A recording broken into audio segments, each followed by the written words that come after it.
Chicago, Illinois provides us with the latest episode of Smooth Brain Cinema, as teens take over the streets both during the day and late into the evenings as both city buses and random cars get climbed all over, where the overrun streets seem completely out of control and the police seem to have little to no effect on the unrest, with not a social worker in sight. But I really need to highlight the Tesla that was set ablaze during all this nonsense. Twitter users rushed to paint the narrative that this was just a car battery that caught on fire, while saying that it was the result of the lawlessness is actually an excuse to throw black people in jail, and pointing out the facts makes you Tucker Carlson, and all they need is stronger aldermen. And it's especially hilarious when CWB Chicago on Twitter had an encounter with a Democrat running for alderman in Chicago, stating the Tesla on fire was because of the car battery, how CWB Chicago is a liar. So CWB Chicago replied with the video of the people destroying and burning the Tesla. So she replies by hiding the video of the crime being committed and blocking them. So it should be no surprise that your city is literally burning up in flames when people running for office are literally shielding their eyes and ears from the truth. And this isn't just low-level politicians and galaxy brain posters on Twitter. Listen to Chicago's newly elected mayor when he was the county commissioner. There was rioting and organized looting last night, and you're calling to defund the police.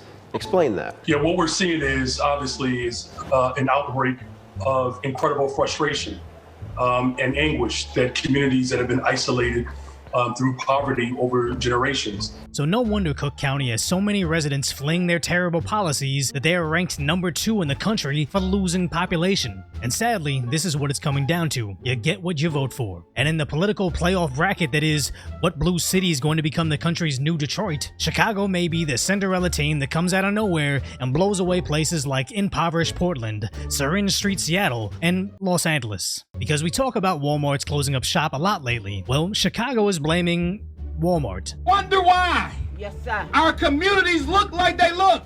Speak That the we truth. have violence every single day. Speak the truth. It is just not on us. Yeah. It is on the corporate citizens that come into our community and ravage our community.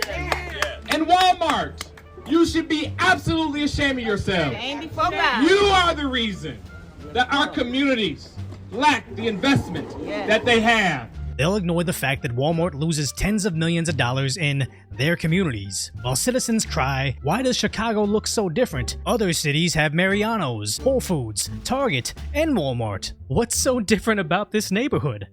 It's almost comical at this point seeing people actually experience the repercussions of their own soft-on-crime stances. And the more I delve into watching how politics trickles down into crime, which trickles down into culture, I start to realize that liberalism is literally feminine energy. Now, we do need both feminine and masculine influence for different aspects of society, but when your city's being held hostage by lawless, violent criminals, the response cannot be, how do we understand them better? I understand you're dragging me out of my vehicle and setting it on fire, but how does that make you feel? No. You need law and order, with swift punishments that can only be enforced with masculine energy, which only seems to exist in conservative areas now. So when you have Fox 23 Chicago reporting on residents being attacked inside their vehicles, with the news station stating that even they had to flee the scene, it's not because we don't have enough social workers. It's because mobs of unruly people are no longer afraid of law enforcement. Just look at Los Angeles.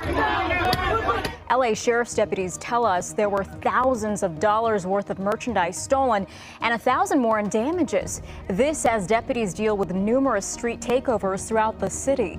Deputies say they couldn't intervene because of safety concerns as they were very outnumbered. And hyper-left Seattle looks no different, as it appears their coppers just look like security staff for their street takeovers. It's like these places knew they had a parasite of unemployed behavior plaguing their resources, so they decided to support the takers over the makers. So when Walmart, wealthy residents, and basically anyone that doesn't shout when they see a crime being committed, when they all leave the city, there's nothing to do other than heat up some popcorn and watch Chicago become the crossover episode between the Purge films and reality TV's Survivor. Because I would watch that, and hopefully my concise, lighthearted commentary makes you want to watch more of my channel and subscribe. Then check out my other video on how unemployed behavior is creating the prank to prison pipeline, or whatever nonsense the internet's cheering on today.